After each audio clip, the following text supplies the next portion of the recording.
Hello everyone, কেমন আছো সবাই? তো আজ হচ্ছে ডিনার মেনু নিয়ে চলে এসেছি। আজ মানে বাইরে পড়ছে ঝমঝমি বৃষ্টি, আর আমাদের এখানে কী কী হয়েছে চলো শেয়ার করি রাতের ডিনারে।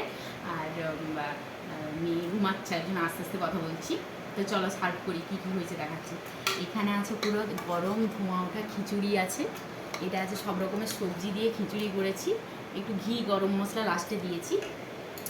আর এখানে আছে চিচিঙ্গা পোস্ত, যদিও খিচুড়ির সঙ্গে আমার দিকে দেখো, যদিও খিচুড়ির সঙ্গে হচ্ছে আলু পোস্তটা বেশি ভালো লাগে, কিন্তু আমার শ্বশুরমশাইয়ের তো সুগার আছে, তো উনি আলু খাননি, ওই জন্য আমাদের হয়েছে চিচিঙ্গা পোস্ত। আর এখানে যেহেতু আলুর কিছু না করলে আবার খিচুড়ি ভালো লাগে, এখানে করেছি আলুর পকোড়া। মানে আলু নিজেকে বলে বেগুনের মতন, কিন্তু আলু দিয়ে করেছি আলুর পকোড়া।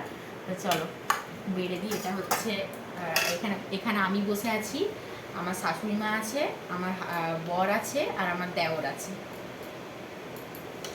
আর একটা কথা, যেটা খিচুড়িতে না দিলেই নয়, সেটা হচ্ছে এরকম বড় বড় সাইজের আলু, কিন্তু আলুটা গলে গেছে।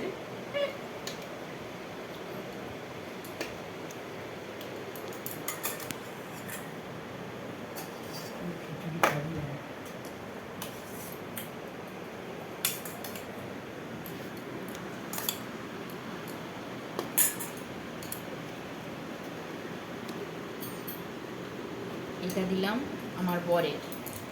এখানে একটু পাঁপড় ভাজা করলে ভালো হতো, কিন্তু পাঁপড় ভাজাটা দিনের বেলায় খাওয়া হয়ে গেছে, ওই জন্য হচ্ছে আর এখন পাঁপড় ভাজা করা হয়নি।